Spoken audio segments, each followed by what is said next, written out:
Welcome back to the channel. Tonight, we begin a dark and gripping mystery from the early days of Sherlock Holmes. Before he was a legend, before the world feared his brilliance.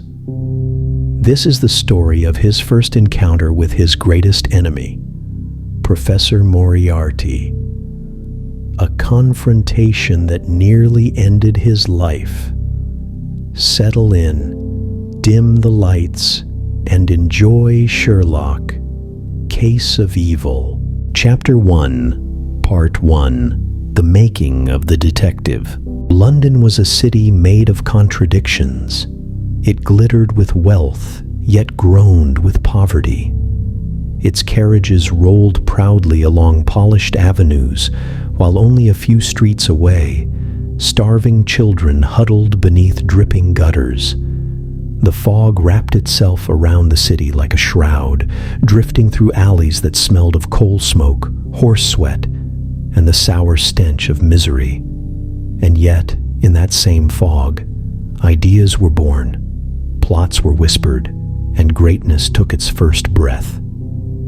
Tonight, the fog drifted like restless spirits around a man whose footsteps echoed sharply against cobblestones. Sherlock Holmes walked with purpose. He cut through the mist like a blade, tall, lean, and impossibly alert. His coat swayed behind him with each determined stride. His sharp cheekbones and penetrating gray eyes gave him an air of cold intelligence, as though he were dissecting the world simply by looking at it. At 22, he already moved like a man who had seen too much and trusted too little. In his breast pocket, folded neatly, was a newspaper clipping with a single name circled in ink, Moriarty. Sherlock had whispered that name to himself countless times. It was no longer a word, it was an affliction, a riddle that crawled beneath his skin, refusing to rest. He felt Moriarty's shadow everywhere, in the rising crime rates, in the sudden disappearances, in the whispers exchanged behind closed doors. Others dismissed the so-called professor as rumor. Sherlock was certain he was real, and tonight he intended to prove it. He paused at the mouth of a narrow street in Whitechapel. Gaslight struggled against the fog, casting quivering halos around the lamps. Passers-by barely glanced at him, but Sherlock glanced at everyone. A man with soot-stained hands, coal worker, woman clutching a basket, market vendor, a boy limping slightly on his left side, old injury, untreated, tiny details, observed in seconds. But his mind was fixed on a single destination, a tavern called the Black Hen. It was not a place respectable people visited. It was the sort of place where men made deals with devils and walked out with pockets full of stolen goods or knives lodged between their ribs. Sherlock approached the building slowly. A cracked wooden sign swung above the doorway, screeching in the wind like a wounded bird. One side was splintered, as if someone had smashed it with a fist or a skull. Sherlock studied the scene. Two muddy footprints leading from the alley to the tavern entrance. Fresh. A smear of blood on the corner post. Recent. The faint scent of opium drifting from the upper floor. Strong. A perfect environment for small-time criminals. And if Sherlock was right, a courier working for Moriarty. He took a steadying breath. Then he stepped inside. The tavern roared with noise. Laughter exploded from one table while a heated argument erupted at another.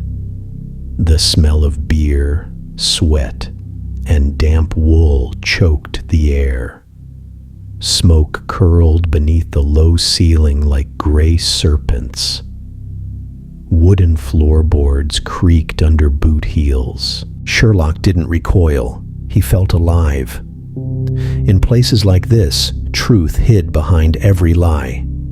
He slid into a corner table, his back against the wall. His hands rested calmly on the wooden surface, but his eyes were in constant motion, studying every face, every movement, every detail. A burly man with a scar splitting his eyebrow was cheating at cards. A woman in a red shawl carried a concealed blade strapped to her calf. A drunk man near the bar clutched a packet in his coat, likely stolen. None of them mattered. Sherlock was waiting for one person. Clay. A jittery, rat-like courier whose name had appeared in half a dozen whispered conversations. A man who carried messages, payments, and occasionally bodies on behalf of a mysterious employer. All of Sherlock's deductions, informant leads, and newspaper trails pointed to Clay being a small but crucial link to Moriarty. Sherlock's foot tapped quietly beneath the table. Then the tavern door creaked open. A thin, twitchy man stepped inside, shoulders hunched, eyes darting around the room like a cornered animal. Sherlock felt a thrill rush through him. Clay. The courier moved quickly, trying to avoid the scrutiny of the drunkards and thieves scattered around the tavern. He clutched a sealed envelope in one hand, a message, or perhaps a payment, and made his way toward the back hallway. Sherlock waited 2 seconds. Then he rose silently and followed. The hallway was narrow, lit only by a single lantern mounted crookedly on the wall. Shadows twisted across the peeling wallpaper. The faint smell of damp wood filled the air. Clay reached a door at the end of the hall and slipped inside. Sherlock approached, footsteps soundless. He pressed his ear against the wood. Clay's nervous voice trembled. Then came a second voice, one Sherlock had never heard, but somehow knew instantly: smooth, controlled, precise. The voice of a man who planned murders the way others planned afternoon tea. Moriarty. Sherlock's breath caught. The voice continued calmly. "Is everything in place?" Clay swallowed audibly. "Yes, sir. Everything you requested. No one followed me." Sherlock smirked faintly. Clay was very wrong. He reached for the doorknob. Then he turned it. The door swung open. A dim lantern illuminated the small room. Clay spun around, eyes wide with terror. Moriarty sat in a wooden chair, legs crossed, impeccably dressed in a dark suit that seemed too fine for such a filthy place. He lifted his gaze slowly, locking eyes with Sherlock. Sherlock stepped inside. Clay stammered, "Holmes, you're not supposed..." Sherlock struck him across the jaw. With a swift blow, Clay collapsed to the floor, unconscious. Moriarty did not move. Instead, he smiled faintly. "Mr. Holmes, what a pleasure." Sherlock's pulse thrummed. So this was the man he had hunted, the man London whispered about. Moriarty studied Sherlock like a scientist observing a rare specimen. "You are younger than I expected." "And you are exactly what I expected," Sherlock replied coolly. "A criminal dressed as a gentleman." Moriarty chuckled softly. "You flatter me. But tell me, Mr. Holmes, what exactly do you think you will accomplish by barging into my affairs?"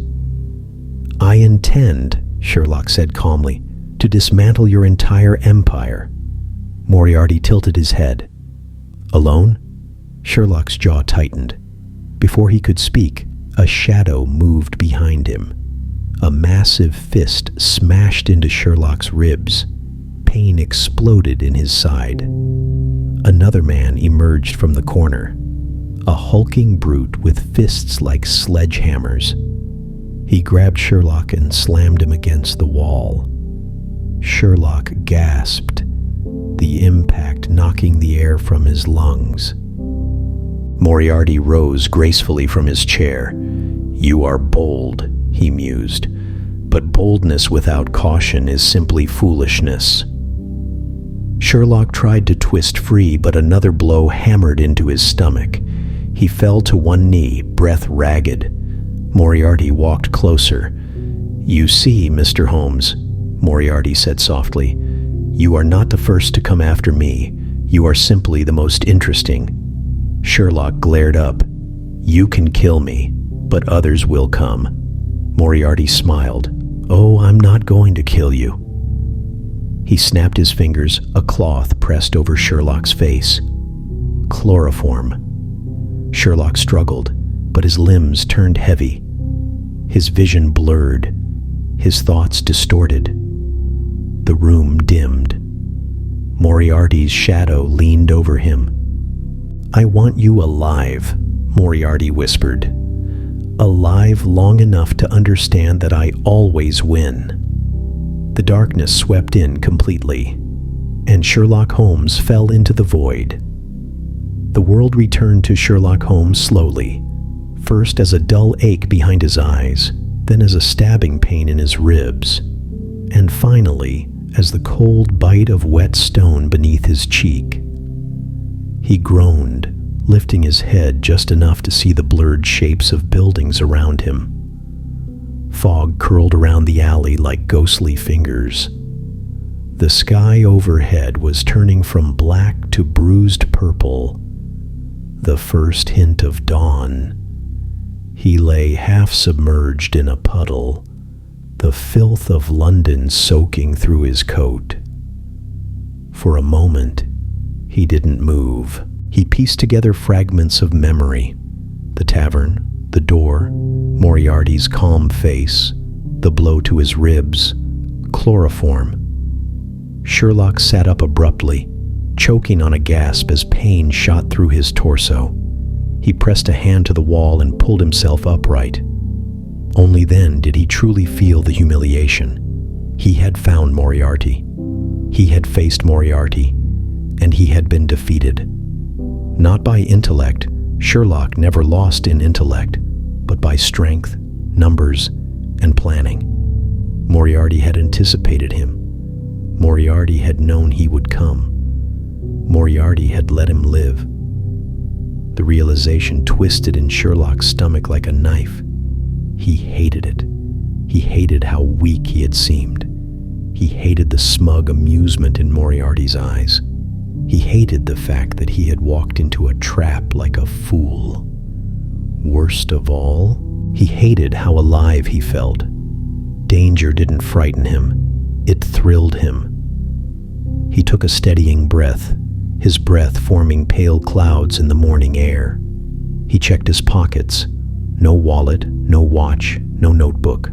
All stolen or confiscated. His gloves were soaked, his hat crushed beneath his foot.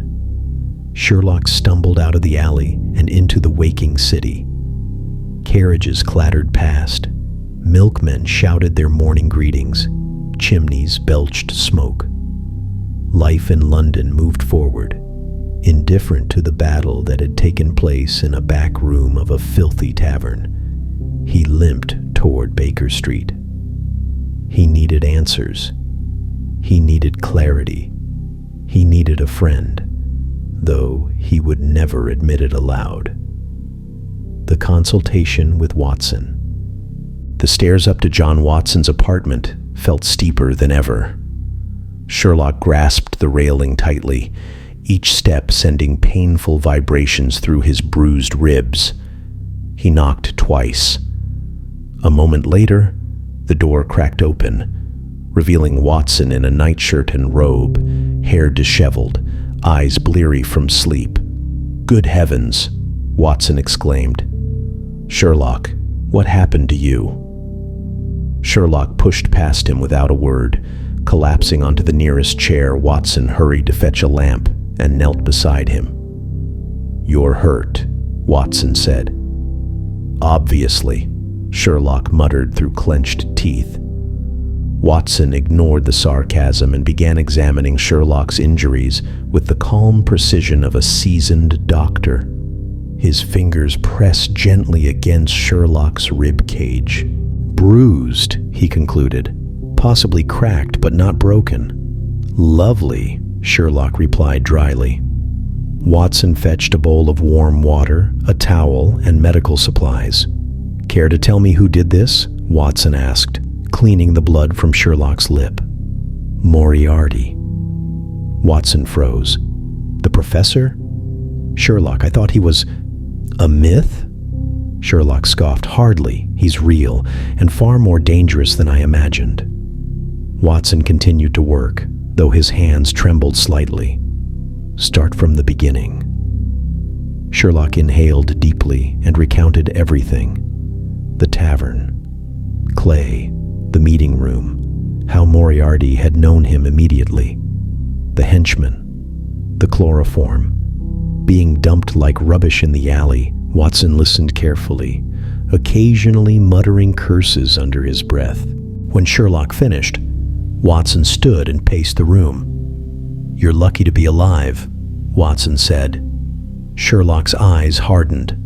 "I don't believe in luck." "Then call it Moriarty's decision," Watson replied sharply. "Does that sound better?" Sherlock fell silent. Watson approached him. "Sherlock, this man isn't like the petty criminals you toy with. He's not a thief. He's not a smuggler. He's not even a gang leader. He is something far worse." Sherlock met his gaze.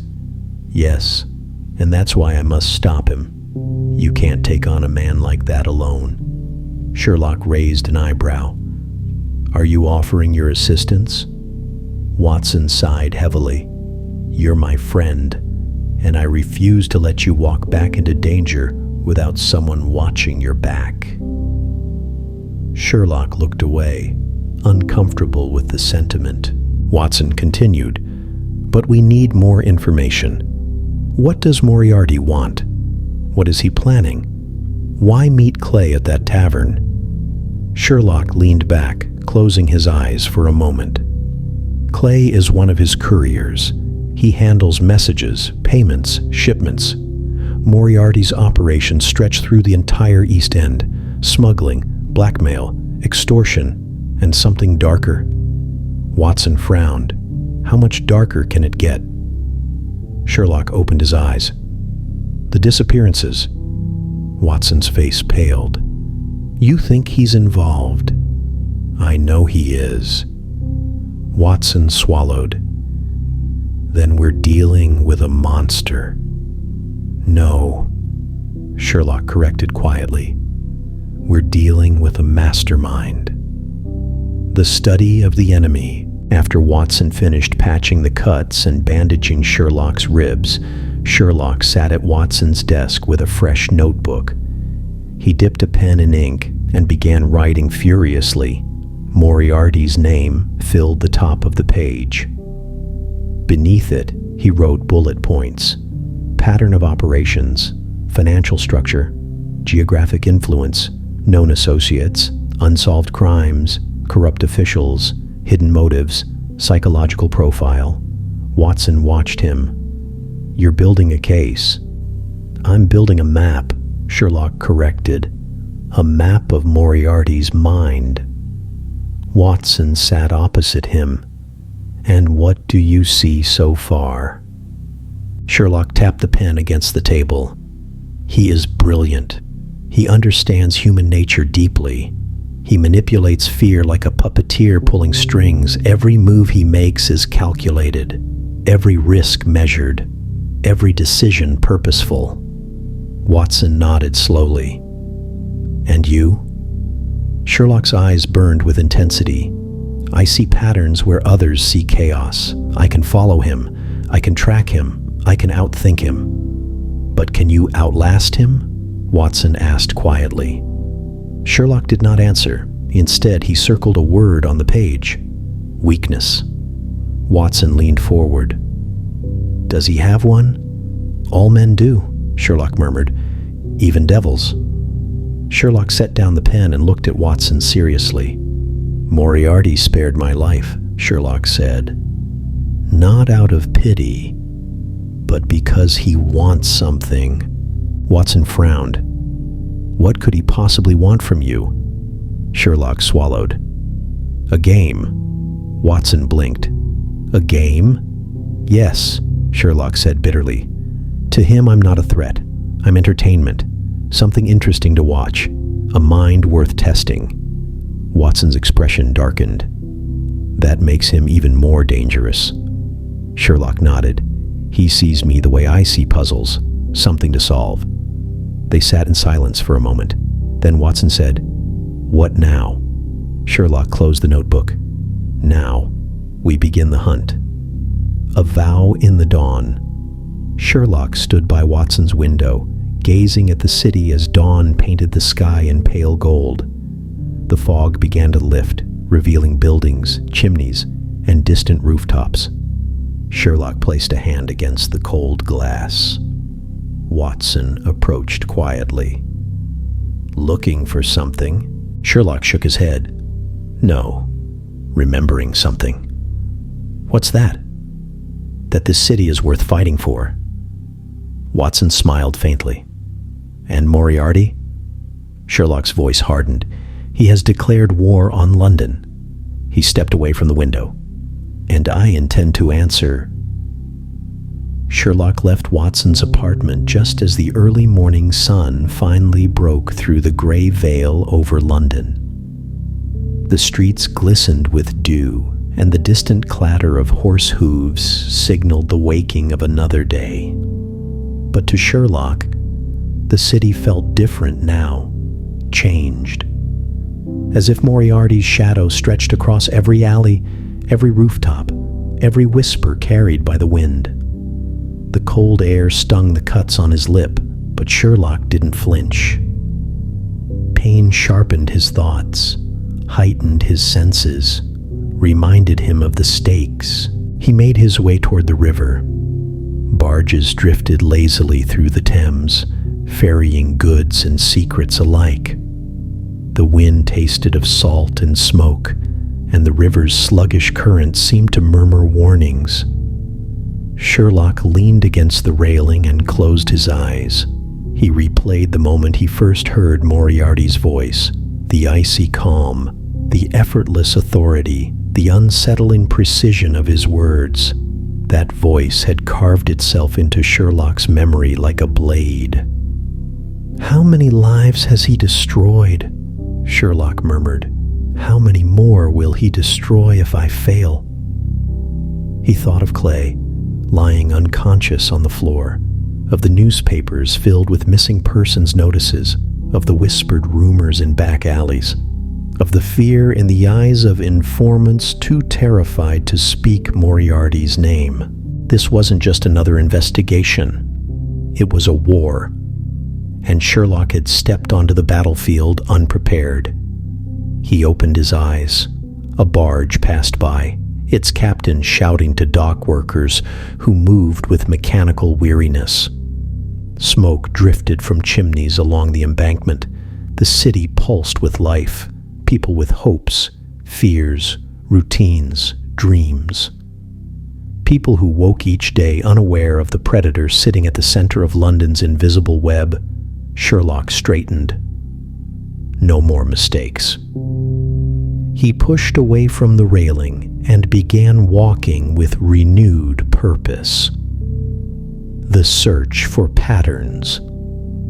For hours, Sherlock moved through the city like a phantom. He visited alleys, docks, markets, anywhere whispers traveled faster than truth. He watched how criminals interacted, observed the subtle shifts in behavior, listened to conversations that were meant to be private. By noon, he had filled a dozen pages in a new notebook. Names, dates, locations, connections invisible to most. Sherlock stopped outside a bakery and scanned his notes. Moriarty's operations centered around the East End, the docks at Limehouse, 3 specific warehouses, a network of bribed constables, a group of trained enforcers, a pattern of disappearances that matched timeline and geography. But something else caught Sherlock's eye. A symbol scribbled onto the corner of a page he had taken from a pickpocket earlier that morning. A small geometric mark. Sherlock traced it slowly.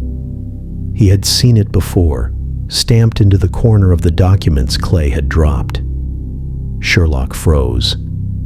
This wasn't just a mark. It was a signature, a mathematical insignia.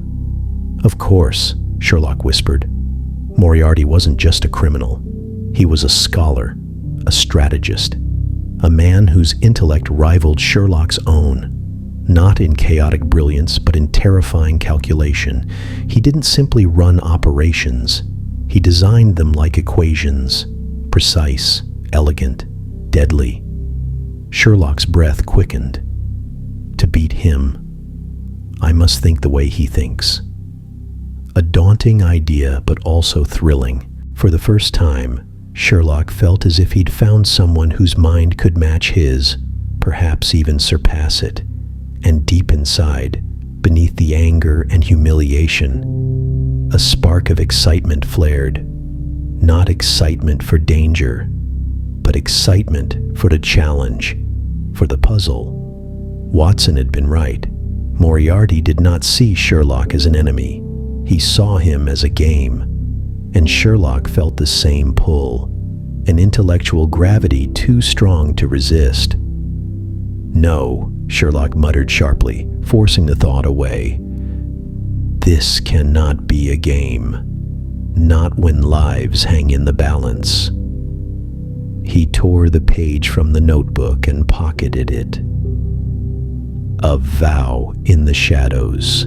As evening approached, Sherlock climbed the steps of a quiet church, one of the few places in London where silence still existed. He sat on the stone steps, breathing in the scent of damp stone and candle wax drifting through the cracked door. He wasn't praying. Sherlock Holmes did not pray. He was thinking, planning, becoming. I cannot rush, Sherlock whispered to himself. I cannot strike blindly. Moriarty will expect that. He pictured Moriarty's eyes, cold and calculating. He spared me because he thought I was predictable. Sherlock straightened slowly. Then I must become unpredictable. He stood. He tightened his coat. He lifted his chin. And he made a vow, not to Watson, not to London, but to himself. I will become the man he fears. Not the reckless, brilliant boy who barged into danger, but the detective, the hunter, the mind that could pierce through any deception. Sherlock stepped off the church steps as the final light of day faded behind him, and in that moment he felt something shift inside him. A transformation. Moriarty had awakened him, but Sherlock Holmes would decide what he became.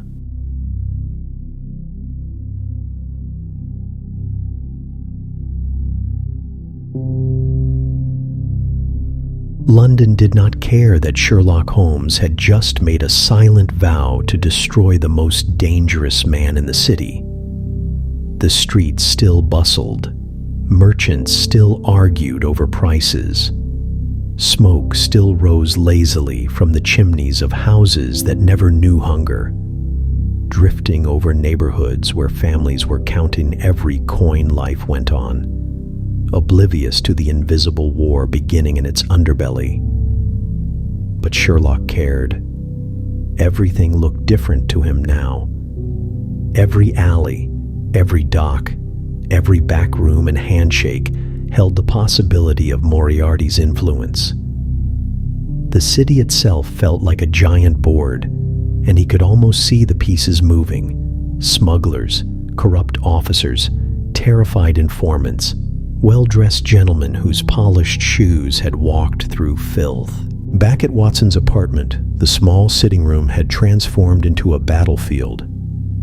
The desk, table, and even part of the floor were covered with notes, clippings, diagrams, and scribbles. Names of gang leaders, addresses of warehouses, shipment dates, newspaper reports about accidents and missing persons. Some lines were underlined, others circled. Thin lines connected different points together, making the pages look like a web. Watson stood near the window, watching Sherlock pace. "Holmes," he said gently, "you haven't eaten since yesterday." "Eating is a distraction," Sherlock replied without pausing. "There is too much to calculate." Watson sighed. "Your mind will work better if your body isn't about to collapse." Sherlock paused for half a second, then waved dismissively. "Tea, maybe." "That's not food. Tea is preparation." Watson rolled his eyes but walked to the kettle anyway. While water boiled, Sherlock picked up one of the pages and stared at it as if trying to drill his way through it by will alone. "Look at these patterns," he muttered. "Smuggling, extortion, gambling, disappearances. If this were random crime, there would be chaos. But this is not chaos. It's structure." Watson returned with 2 cups of tea and set one down beside him. "You mean Moriarty is behind all of it?" "Not every crime," Sherlock said, "but he controls the key ones, the ones that keep everyone else in line. He doesn't run the entire underworld, he orchestrates it. He lets the small thieves fight for scraps, then collects from the winners." Watson sat. "And the police?" "Useful tools," Sherlock answered. "Some are bribed, some are threatened, others are simply blind. Moriarty does not need to corrupt an entire institution, just enough of its spine to bend it." Watson took a slow sip of tea. "You sound almost impressed." Sherlock's eyes flashed. "Intellectually, yes. Morally, no. This is what happens when genius is married to greed and the absence of conscience." Watson watched him carefully. "And you think you can undo this?" Sherlock turned toward him, his voice quiet but certain. "I don't think. I will." Watson set down his cup. "Then we need a plan, a real one, not one that ends with you unconscious in an alley." Sherlock exhaled through his nose. "That was a preliminary error, a nearly fatal one." Sherlock ignored that he spread several sheets of paper across the table. "Clay," he said, tapping one name.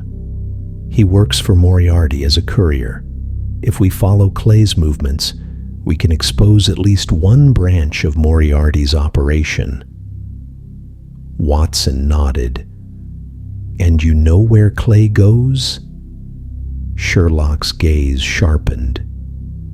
"I know where he buys his habits.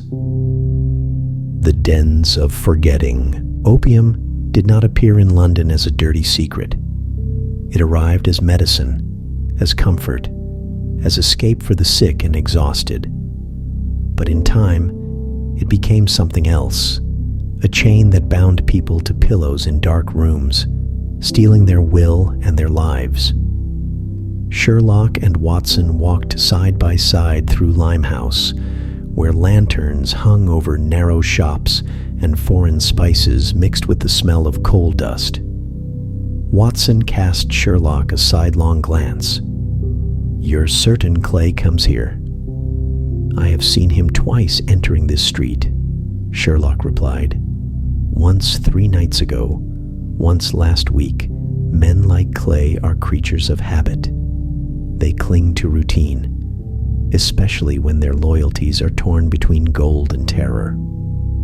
"And you think Moriarty allows his courier to indulge in opium?" "Of course," Sherlock said. "Nothing binds a man like his own weakness. If Clay becomes dependent, he becomes controllable. Give a man chains, he willingly fastens himself, and he will never try to run." Watson shivered. "That's cold. That's Moriarty." They stopped outside a small building with shuttered windows and an unmarked door. A single lantern flickered above the entrance. It could have been anything. A lodging, a small shop, a rooming house. but the heavy sweetness in the air told Sherlock everything. He knocked twice, then once, then twice again. The pattern he'd observed from the shadows. A narrow slot opened. 2 eyes stared out. "Who sent you?" a voice demanded. "Nobody," Sherlock said, lowering his voice and sinking slightly into a slouched, unfocused pose. "Just looking to forget a few hours. I have money." The man behind the door studied him, then glanced at Watson. "And him?" "My doctor," Sherlock said. Watson blinked. "Your what?" "My doctor," Sherlock repeated calmly. "He doesn't like when I go too far." The slot closed. There was a scrape of bolts. The door opened. Inside, the air was heavy with smoke and silence. Men and women lay sprawled on thin mattresses, their eyes half closed, pipes limp in their hands. Some muttered, others stared at nothing. A few attendants moved quietly between them, checking breaths, collecting coins, handing out tiny pellets of bliss in oblivion. Watson's nose wrinkled. "I've seen field hospitals less tragic than this." Sherlock's eyes swept the room. People, patterns, positions. There, near the far wall, Clay. He lay on a thin blanket, eyes glassy, hand cradling an opium pipe like something precious. A small satchel sat beside him, partially hidden beneath his coat. Sherlock leaned toward Watson. "There. Don't look directly. We approach slowly." "And when we reach him?" Watson asked. "Then I listen," Sherlock said. They moved through the haze, pretending to search for empty places. Sherlock positioned himself on a mattress 2 spots away from Clay. Watson reluctantly lowered himself beside Sherlock, stiff and uncomfortable. An attendant approached. "First time?" he asked.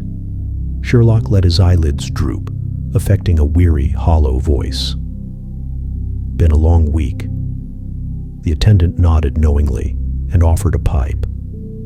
Sherlock took it, held it loosely, and never brought it to his lips. Watson shook his head. "No, I'm only here to make sure he doesn't die." The attendant snorted softly and moved on. Sherlock let the minutes pass. He listened. Fragments of speech floated through the air. "Shipment. By night. Told us Dock 9. Professor won't be pleased. Payment is double when it's dangerous." Then he heard Clay's voice. She said Pier 14, Clay murmured to the man lying beside him. "Not 9, 14. Moriarty changed it." Sherlock's pulse sharpened. He shifted slightly, angling his head to hear better. The man beside Clay coughed. "Why'd he change it?" "Something big," Clay whispered. "New shipment. Not the usual product. Something important." Heard Harrington talking. Said if this goes wrong, they'll find pieces of us floating in the Thames. Watson's jaw clenched. Sherlock stayed still. The man beside Clay grunted. "You worry too much." "You don't know him," Clay muttered. "If the professor says it matters, you pray it doesn't go wrong." The conversation faded as Clay sank deeper into his drugged haze, but it was enough. Sherlock didn't move immediately. He gave it time. Let silence swallow the words. Let suspicion pass.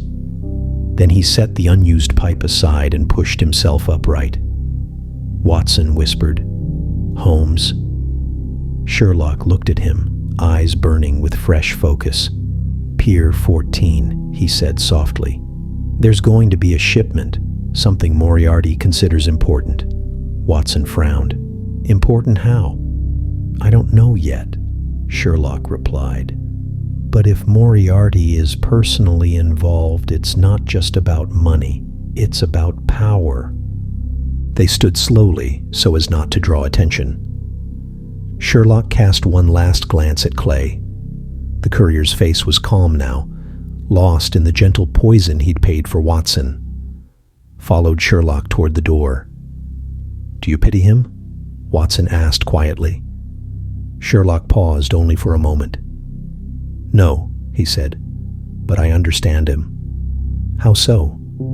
"He's trapped," Sherlock answered, "between fear of Moriarty and fear of his own emptiness. The opium gives him a place to hide from both." Watson looked back. "And you?" Sherlock's mouth tightened. "I don't need opium." "No," Watson said carefully. "You have something worse." Sherlock frowned. "What do you mean?" "Obsession," Watson replied. Sherlock opened his mouth and closed it again. He had no answer. Not yet. They stepped out into the street. The evening wind brushed the smoke from their clothes. Watson exhaled deeply. "Where now?" Sherlock's gaze turned toward the direction of the docks.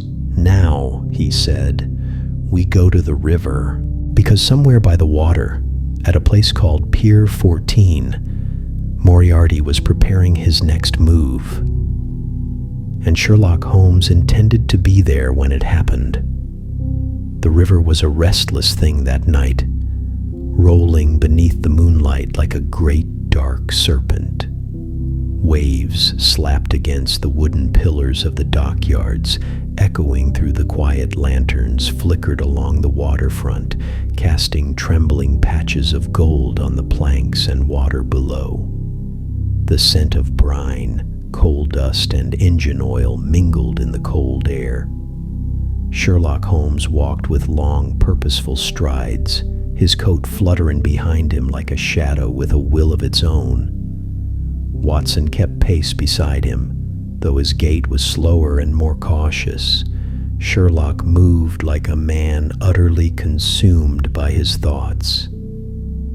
"Holmes," Watson said finally, "you haven't spoken since we left the opium den." There was nothing to say.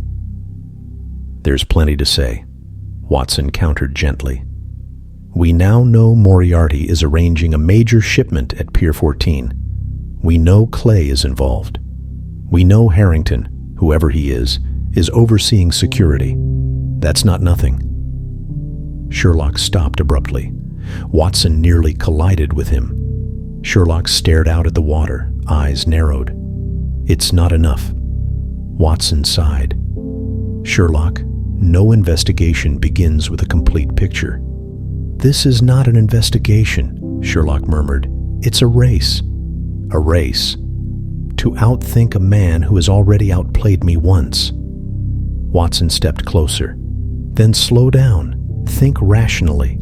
You keep acting as if Moriarty is 3 steps ahead. What if he's only 1 step ahead? Or none at all?" Sherlock shook his head. "Watson, you didn't see how he looked at me. Not like prey. Not even like an enemy. Like a curiosity, a puzzle, a game piece. And what if you're giving him too much credit?" Sherlock didn't answer. His jaw tightened. Watson placed a hand on his shoulder. "We'll face him, but not blinded by fear or pride. Together." Sherlock exhaled slowly. "You're right. Of course." His eyes softened for a fraction of a second. Then he was back in motion. "We need intelligence," he said. "A map of Pier 14 guard rotations, shipment containers, any structural weaknesses." Watson nodded. "And we're getting those from—" Sherlock didn't slow his pace as he answered, "Tobias Rudd." Watson blinked. "The pickpocket who tried to steal your watch last month?" "The very one." "You really think he'll help us?" "He will if he wants to keep his fingers." Watson sighed heavily. "Sometimes I forget how terrifying you can be." Sherlock smirked. "That's why I keep you around, to remind me." The informant Tobias Rudd lived in a kind of alleyway rats found uncomfortable.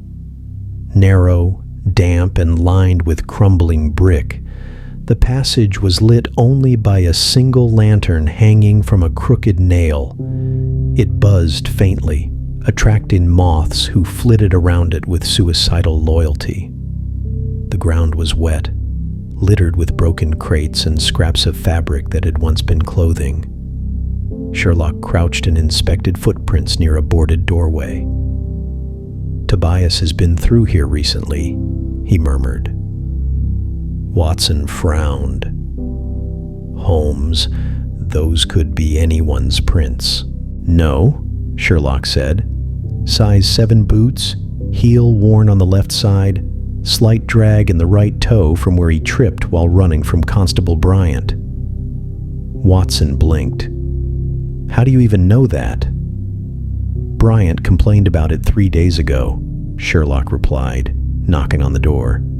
"Tobias owes him 2 shillings. Watson shook his head. "You need a hobby." "This is my hobby." Before Watson could respond, the door cracked open. A narrow, pale face peered out. "Holmes?" Tobias squeaked. "Bloody, why are you always showing up in places you shouldn't be?" Sherlock pushed the door open fully and stepped inside. "Good evening, Tobias." Tobias stumbled back, tripping over a pile of blankets. "No trouble. I swear I haven't nicked anything expensive lately." "I didn't come to scold you," Sherlock said calmly. "I need information."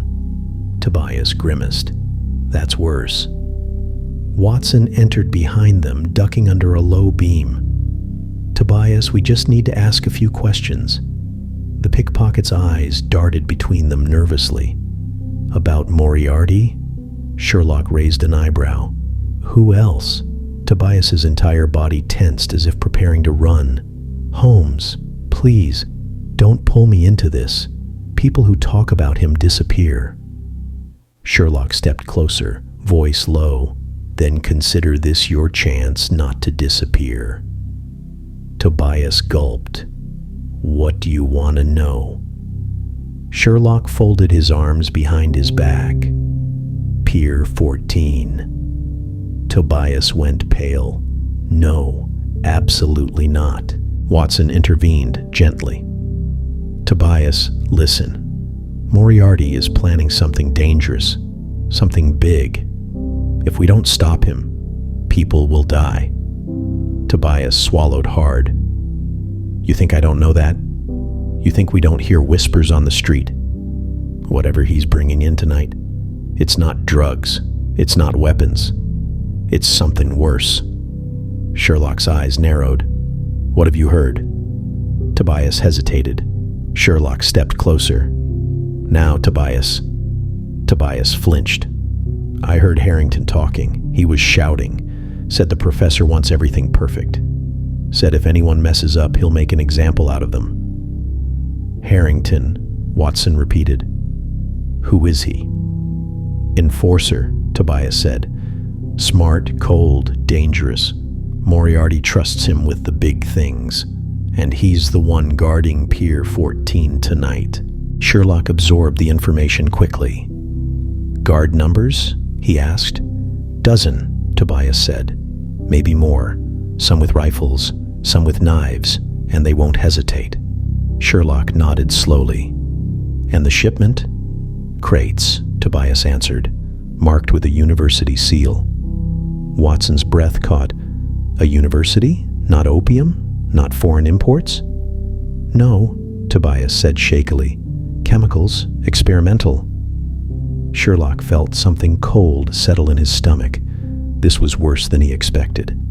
"Tobias," he said quietly, "you've done well. Very well." Tobias blinked in shock. "I have?" "Yes," Sherlock said, "and you will not be forgotten." Tobias looked both relieved and terrified by that statement. The plan begins. Back on the main street, Watson tugged his coat tightly around himself. "Holmes, this is escalating faster than we thought. Chemicals from a university? Guards armed with rifles?" Sherlock nodded. "Moriarty does not deal in petty crime. Whatever this shipment is, it is important, critical. He would not commit this many resources otherwise. Watson stopped walking. Holmes, we can't do this alone. Sherlock turned, expression unreadable. I am not asking you to come. Watson squared his shoulders.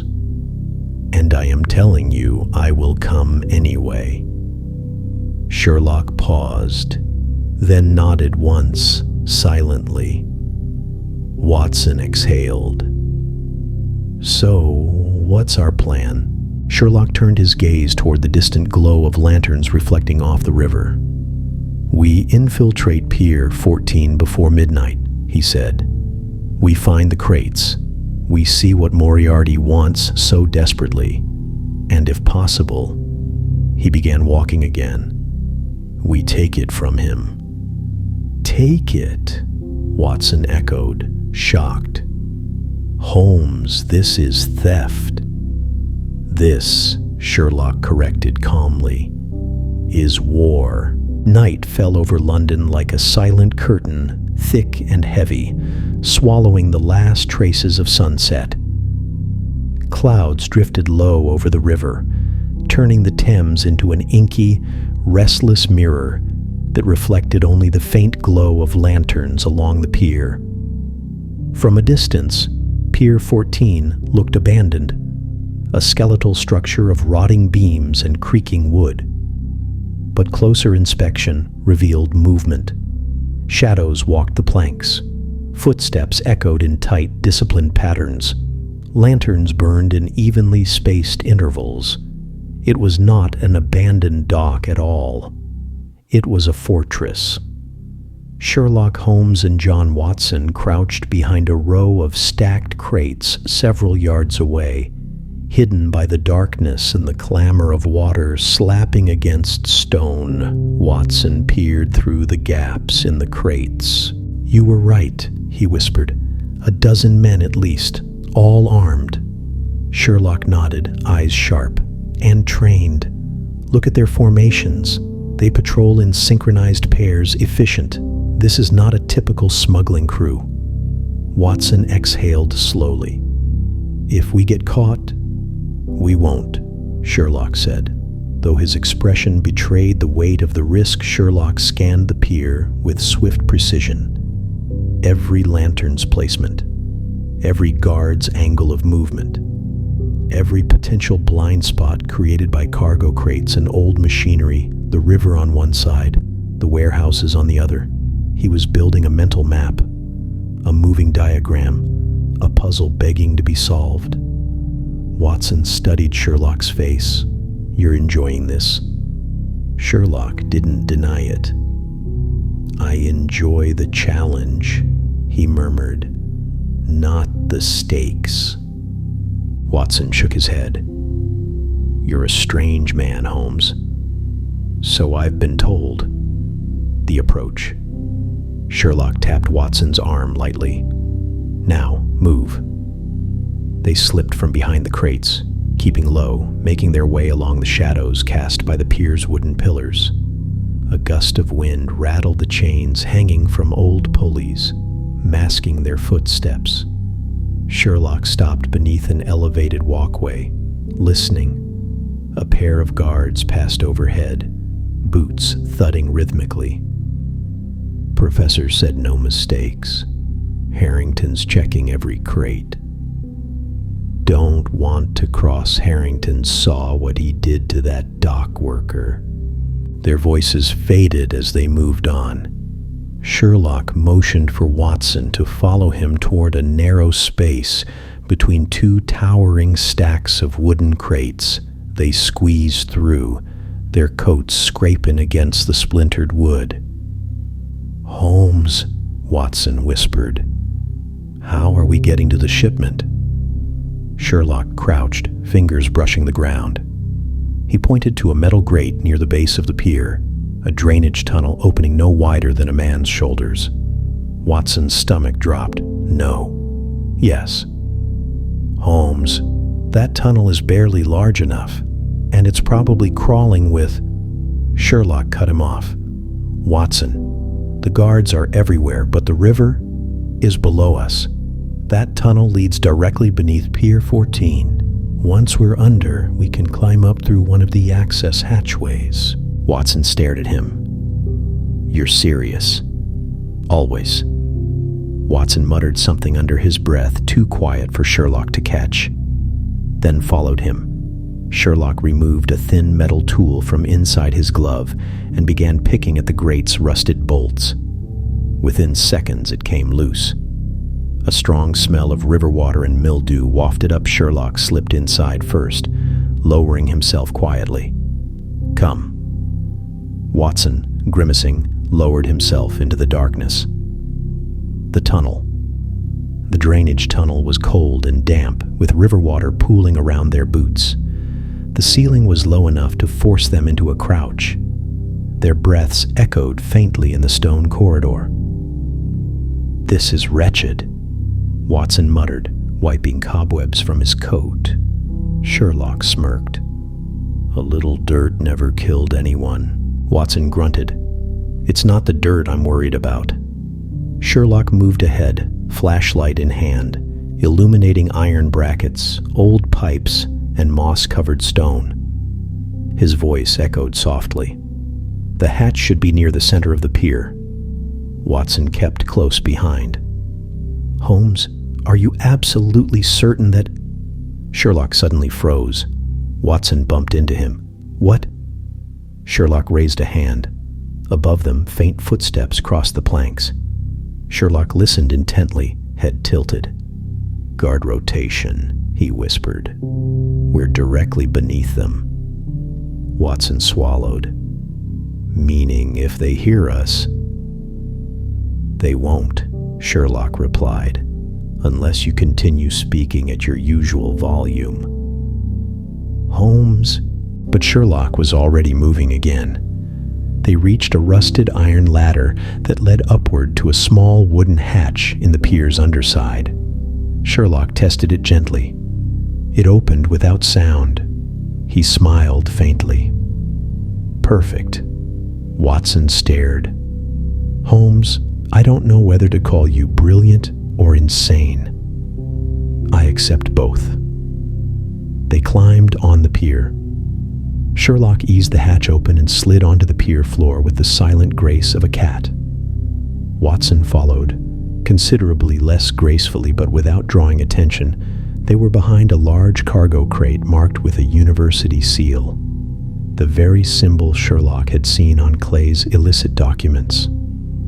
"There," Sherlock whispered. "The shipment." Watson's pupils widened. "Holmes, this is really it." Sherlock nodded. "Be ready." He moved to the crate and pressed his ear against the wood. No ticking, no shifting, no sound at all.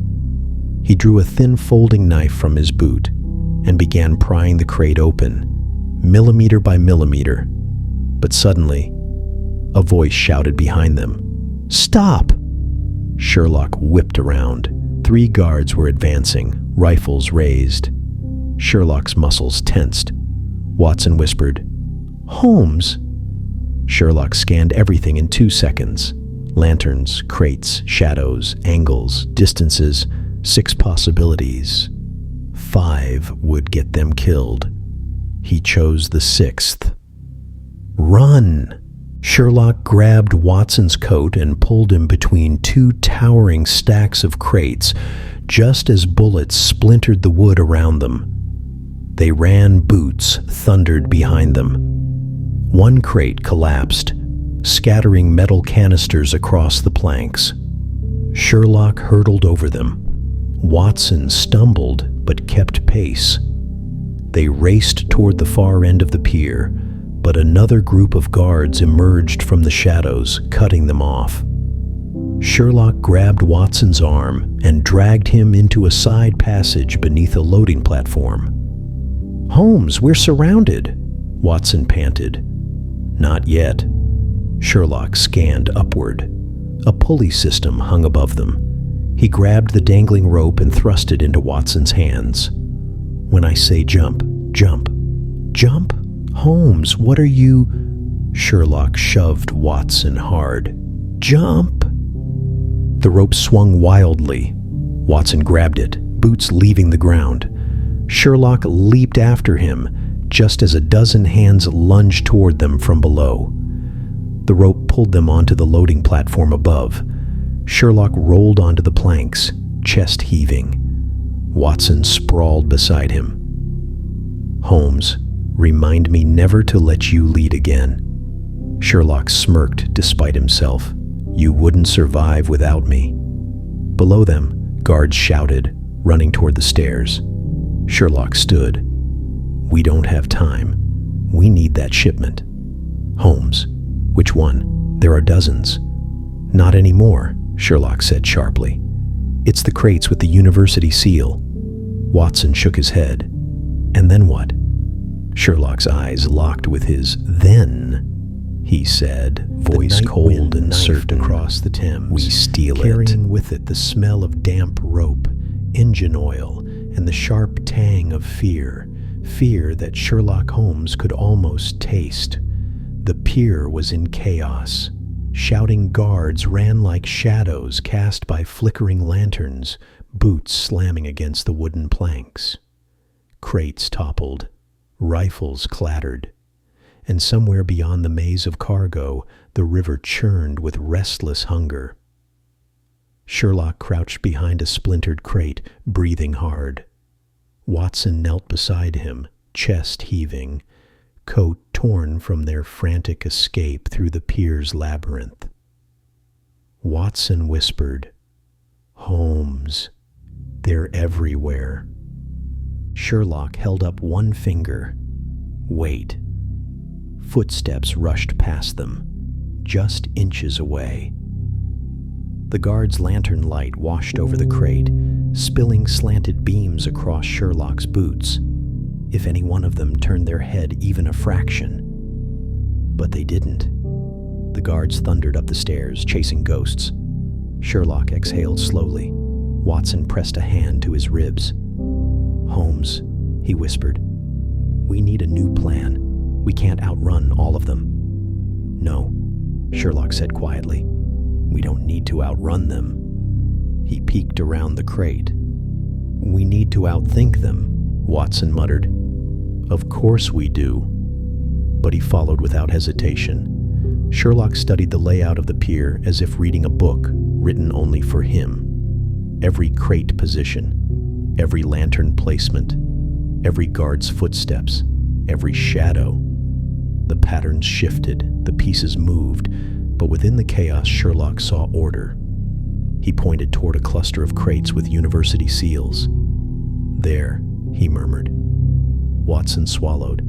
"Holmes, that shipment could be full of volatile chemicals." "Which is precisely why Moriarty values it," Sherlock replied, "and why we must take it before he deploys it."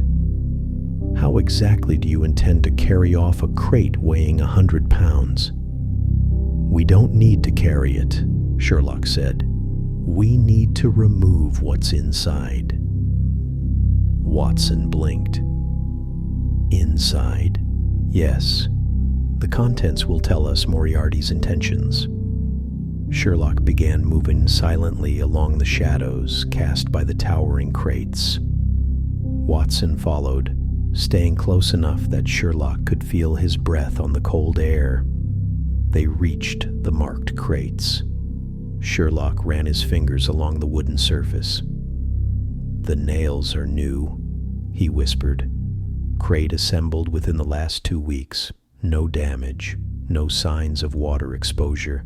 Whatever is inside was prepared specifically for tonight." Watson looked over the crates nervously. "Holmes, guards are patrolling every 30 seconds. 25, Sherlock corrected automatically. "We have a window of 25 seconds before the next sweep. And if we misjudge, then I hope your revolver aim has improved." Watson swallowed hard. "I hate it when you say things like that." Sherlock slid his folding knife from his boot and began prying at the edge of the crate. 5 seconds. 10. 15. The crate lid shifted. Sherlock lifted it a fraction of an inch and froze. Inside sat several glass vials, each secured in padded wooden slots. The liquid inside glowed faintly under the lantern light, clear at first glance, but shimmering subtly with iridescent hues. Watson leaned closer, horrified. "Holmes, that's no ordinary chemical." "No," Sherlock agreed. "It's a compound with volatile reactive properties.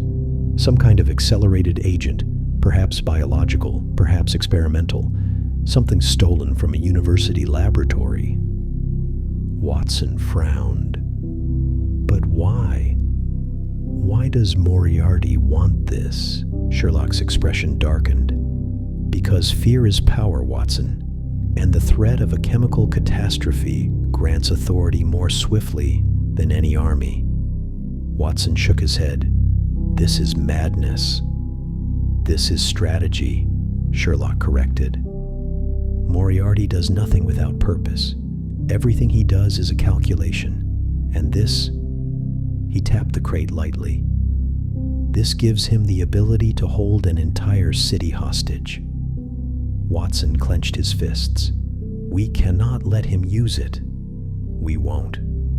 Sherlock lowered the crate lid and secured the latch.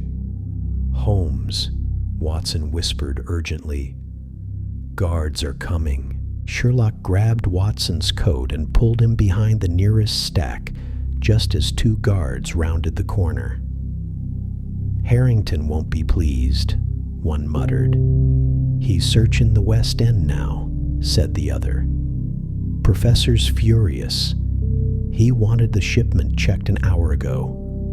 "Where is Harrington now?" "Inside the ironworks, searching with the rest." Sherlock's eyes widened. Watson leaned close. "Holmes? What is it?" Sherlock whispered. "The ironworks." Watson blinked. "The abandoned building at Blackwall Wharf?" "Yes," Sherlock said. "It's spacious, isolated, structurally reinforced enough to withstand experimentation, and empty enough to avoid attention." "You think Moriarty is there?" "I think Moriarty is directing tonight's operation from there, and if Harrington is there as well," Sherlock's mind spun, "then that is where the vials ultimately must go." Watson swallowed. "Holmes, are you saying we need to follow them there?" "Yes." Watson stared at him, incredulous. "Holmes, the ironworks is practically a fortress, which is why Moriarty chose it. And you propose we walk right into it?" "No," Sherlock said calmly. "We infiltrate it." Watson groaned. "You call it infiltration. I call it suicide. And yet," Sherlock said quietly, "here you stand beside me." Watson paused, then nodded. "Of course." Sherlock rested a hand briefly on Watson's shoulder. "Good man." The escape. Sherlock peered out from behind the crates. "There's a gap in the guard rotations to the east. We go now." They moved swiftly through the shadows, keeping parallel to the river. A pair of guards turned just as Sherlock and Watson slipped behind a stack of rotting nets. "Holmes," Watson whispered sharply. Sherlock put a finger to his lips. Footsteps drew closer. The guards walked past, muttering. Harrington said, "Shoot on sight. I don't get paid enough. If the professor hears we lost anything..." Their voices faded as they turned the corner. Sherlock exhaled softly. Then he motioned toward the far end of the dock. "There, a boat." Watson frowned. "Are we stealing it?" "No," Sherlock corrected. "We are borrowing it. That's stealing. It becomes stealing if we never return it." Watson sighed. "That makes no sense whatsoever." Sherlock smiled faintly. "Then perhaps you're finally adapting to my reasoning." They reached the boat quickly, a small ferrying vessel likely used to transport crates from ship to pier. Sherlock loosened the rope knot and climbed aboard. Watson followed, muttering, "I should have become a librarian." Sherlock grabbed the oars. "Ready?" Watson took a deep breath. "As I'll ever be." Sherlock pushed them off the pier. The boat glided into the fog. Behind them, guards shouted, too far to see them clearly. Ahead, the river opened, dark and vast, the ironworks rising in the distance like a hulking skeleton against the night sky. Watson turned to Sherlock. "Are we prepared for this?" Sherlock stared straight ahead. "No." "What?" "But preparation is irrelevant," Sherlock said, eyes narrowing. "What matters is precision." The boat drifted toward the looming building. "And tonight," Sherlock whispered, "we face the Professor." The ironworks rose from the riverbank like the skeleton of some ancient beast, all jagged beams and rusted girders silhouetted against the night sky. Its tall chimneys reached into the fog like grasping fingers. Broken windows gaped like missing teeth. But despite its abandoned shell, the building hummed with a strange, quiet tension, as if something inside it was awake. Sherlock guided the small boat toward a concealed inlet just beneath the crumbling foundation. Watson steadied himself, fingers gripping the wooden edge as the hull scraped gently against stone. "Holmes," Watson whispered. "How are we getting in there without being seen?" Sherlock scanned the structure, eyes darting from one architectural detail to another. Broken staircases, metal catwalks, boarded access doors, old maintenance ladders. "That," he murmured, "depends on how much the builders valued practicality over aesthetics."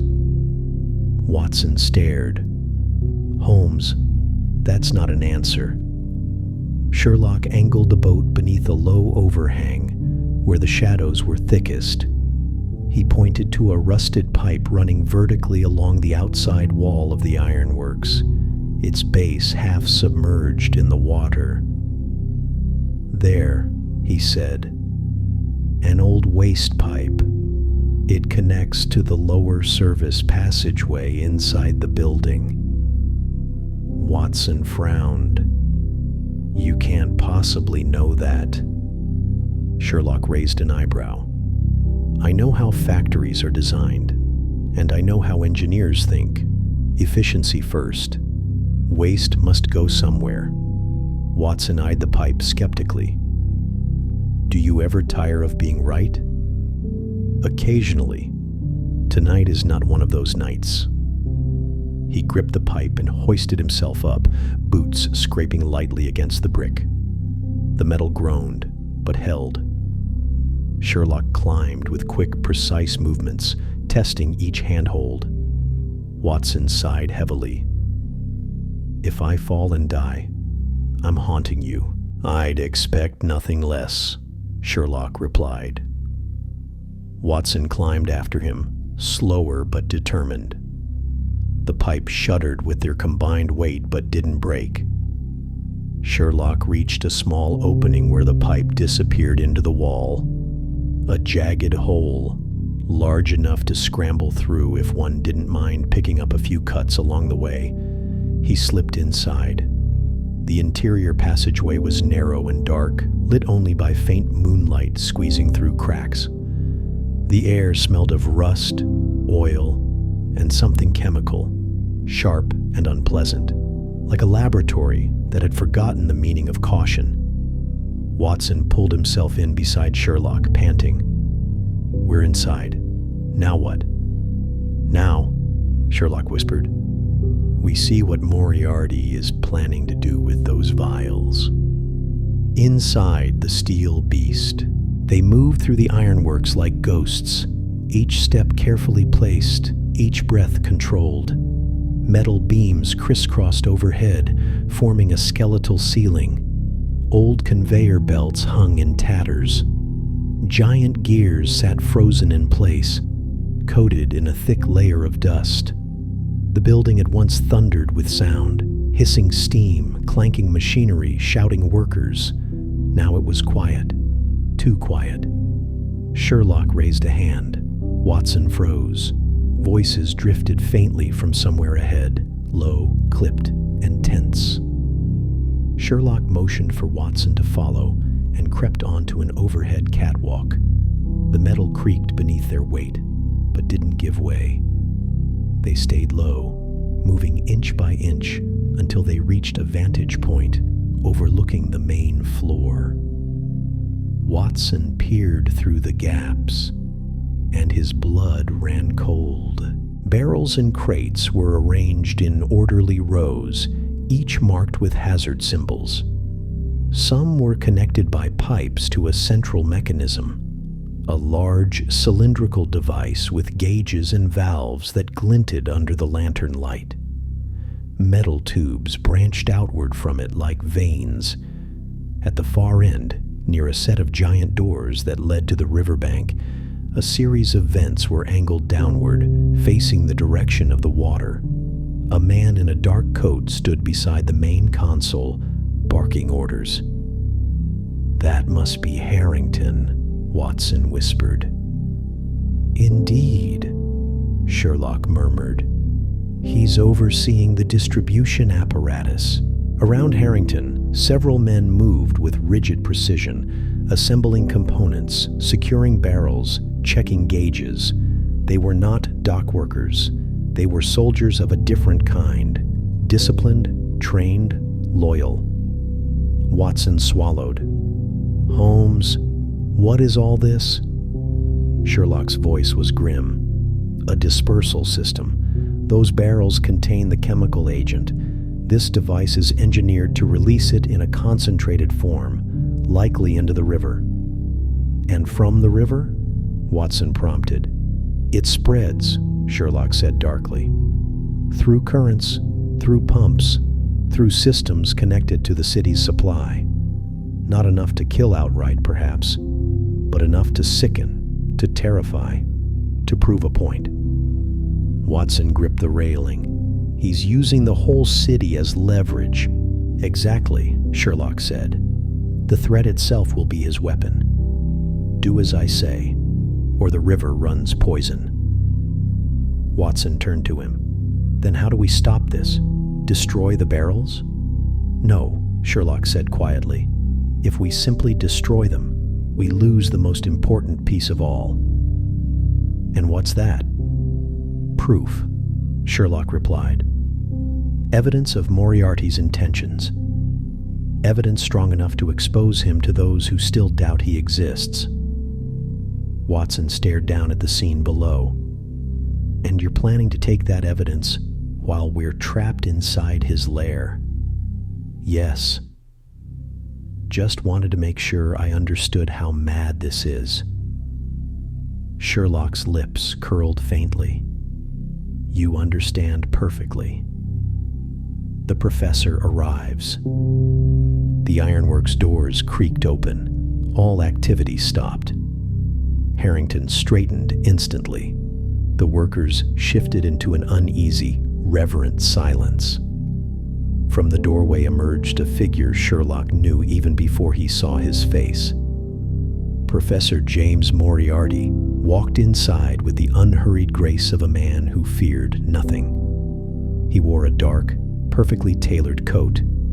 His shoes clicked softly against the floor. His hair was neatly combed. His expression was calm, almost serene. He was completely at ease in this cathedral of rust and menace. Watson's fingers tightened on the railing.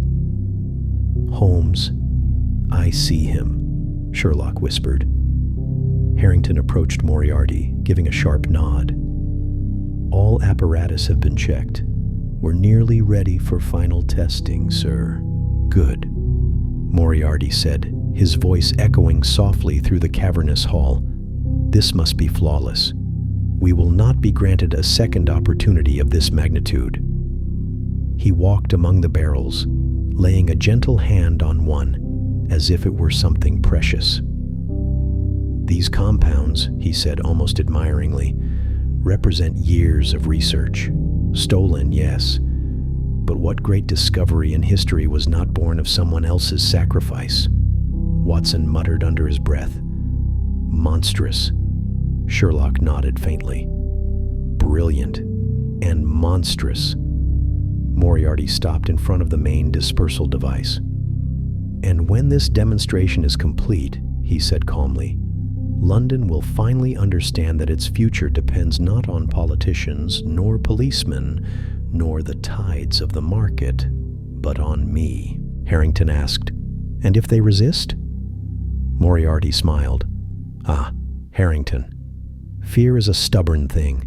It may protest at first, but it always learns obedience.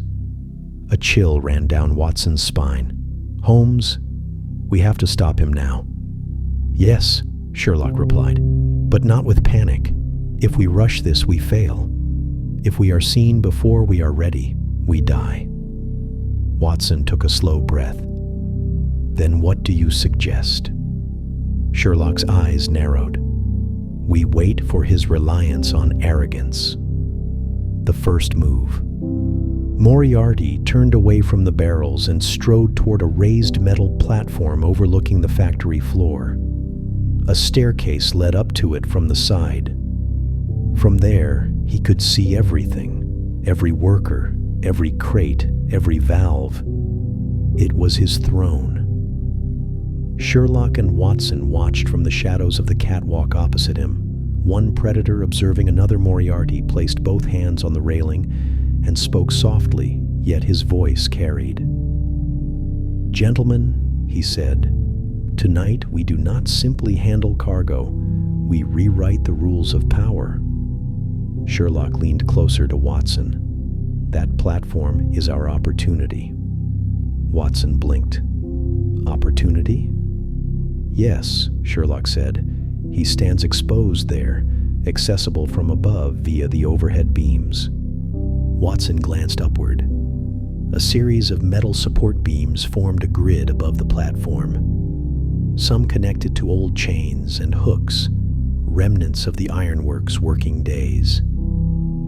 You want to reach him from the ceiling, Watson said slowly, like some sort of industrial spider. If necessary, Sherlock said. And if you fall, I'll make sure I land on him. Watson made a soft, strangled sound. That isn't remotely reassuring. Sherlock gave him a small, serious look. Watson, if I lose my balance, you must focus on the barrels. Shut down the dispersal system. Destroy it if you can. Watson stared at him. Holmes, you're not planning to. I am planning to end this, Sherlock said simply. One way or another. Moriarty continued speaking below, unaware of the silent shapes above him. The city believes itself untouchable, he said, hidden behind its institutions and laws. Tonight, we remind it that true control rests not in policy, but in the ability to break it. He turned, surveying the hall like a conductor studying his orchestra. That was when his gaze lifted. Upward, toward the catwalk. Sherlock froze. For a fraction of a second, their eyes met across the chasm of steel and shadow. Moriarty's lips curved in a slow, amused smile. Well, he said softly, it seems our guest has arrived. Watson's blood ran cold. He's seen us. Sherlock's jaw tightened. Then, he whispered, the time for waiting is over. The ironworks fell silent. Guards froze mid-step. Harrington's hand drifted to the hilt of his knife.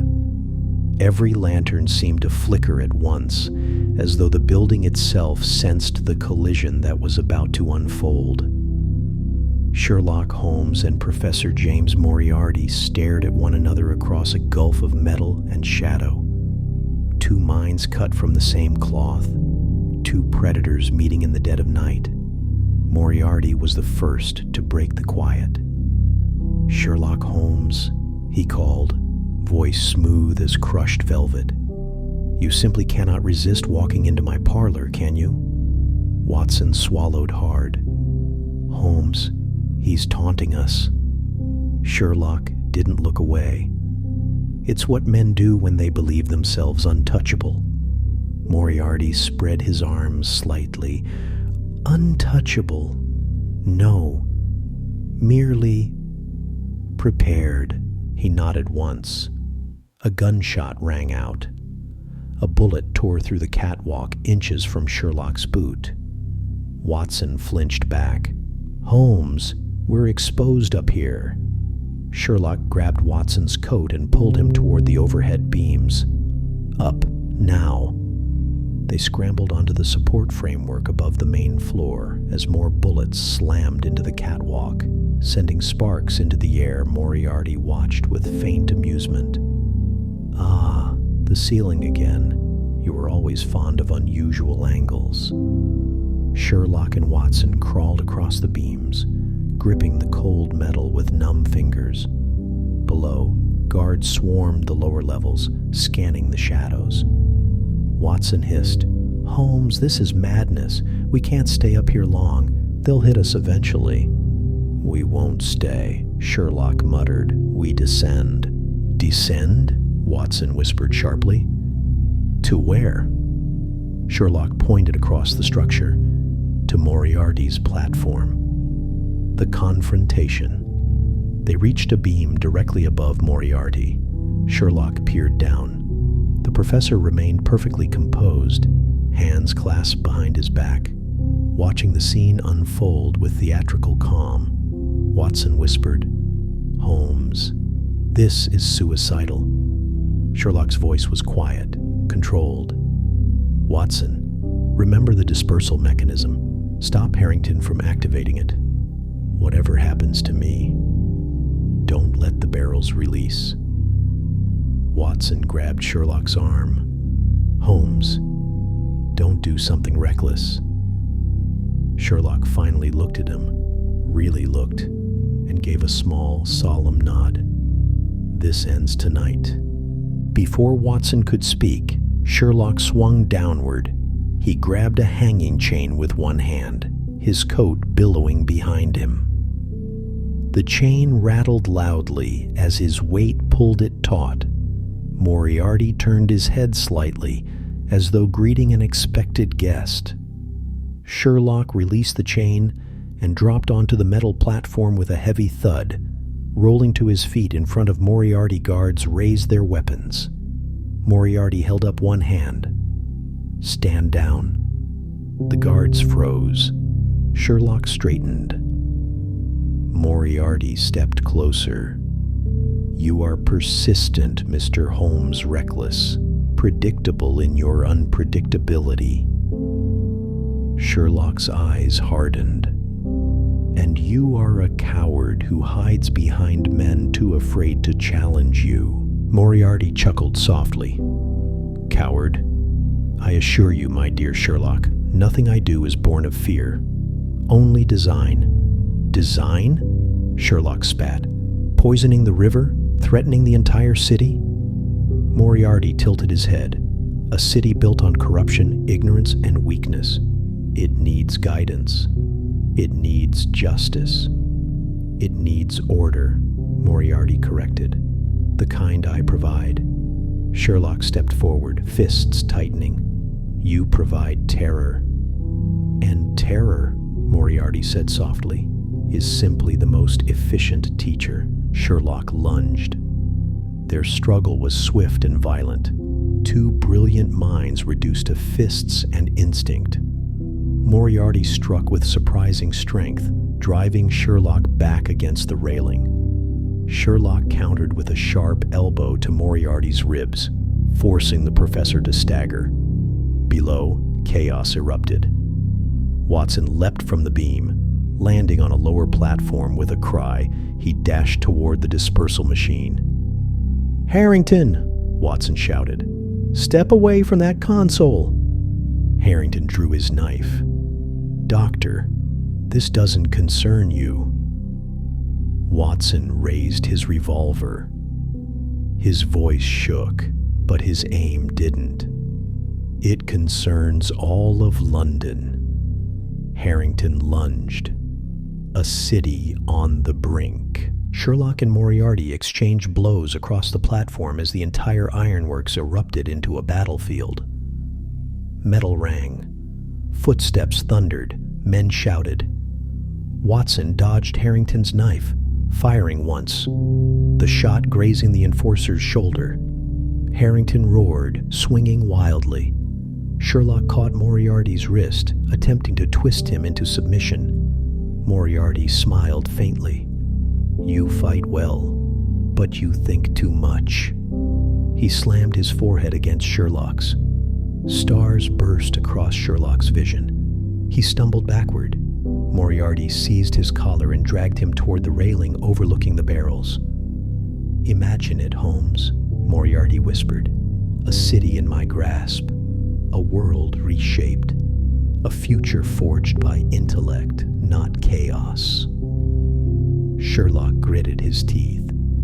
"A future forged by fear. A necessary price." Sherlock's voice hardened. "You're delusional." "And you," Moriarty murmured, "are in my way." He pushed. Sherlock grabbed the rail to stop himself from falling below. Harrington drove Watson back toward the dispersal machine. Sherlock's eyes snapped toward Watson. "Watson!" Watson looked up, just as Harrington tackled him, sending both men crashing into the machinery. Gauges shattered. Steam hissed. Valves cracked. Sherlock's pulse spiked. "No!" He twisted violently, breaking Moriarty's grip and slamming him against the railing. The platform shook as the machinery below started to rumble. Destabilized, Watson struggled beneath Harrington, fighting to reach the lever that would disable the system. Sherlock struck Moriarty again, hard. The professor staggered, blood dripping from his lip. For the first time, Moriarty's composure cracked. "You think stopping me will change anything?" he hissed. "I built this city's darkness. I am its shadows. Others will follow my path." Sherlock's glare cut like steel. "Then I will stop them too." Moriarty lunged. Sherlock sidestepped. Moriarty's momentum carried him toward the edge. He grabbed the railing. Sherlock stepped toward him. Moriarty looked up, eyes blazing with hatred and admiration. "A pity," Moriarty whispered. "We could have ruled the world together."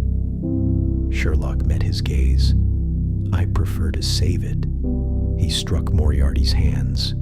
The professor's grip slipped. He fell, silently, down into the shadows of the ironworks. The end of the operation. Sherlock raced down toward Watson, lungs burning. Harrington had Watson pinned. Sherlock didn't hesitate. He grabbed a fallen metal bar and struck Harrington across the back. The enforcer collapsed. Watson gasped. "Holmes, the machine!"